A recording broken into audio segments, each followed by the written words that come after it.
In this screencast, I'll show you how to register a new account on Mouse Create using your Google account. To get started, go to the home page and select Login or Create an Account.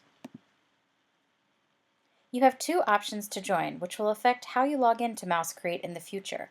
Choose Create a New Account if you would like to log in with a standard username and password. Choose Join with Google if you would like to use your Google Suite account or Gmail address to log into Mouse Create instead of a separate username and password. If you're not sure, just select Create a New Account. You can always connect your account to Google later.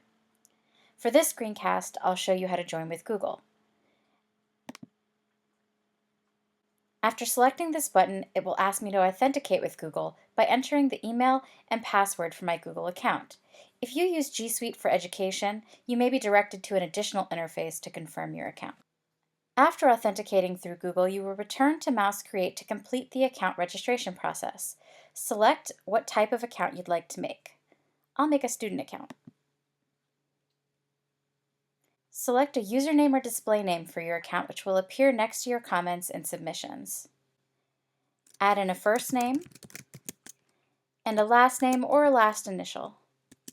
Make sure that your Google email address is here in the right spot.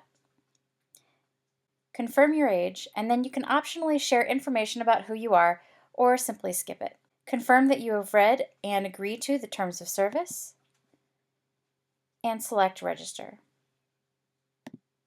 The last step of registration is to confirm your membership with Mouse. Educators will need to enter the educator code for their site, which was provided to your school or organization when you joined. Students will need to enter the group code, which is provided by your teacher. You will only need to enter this code once to confirm your membership, and then you'll have full access to Mouse Create.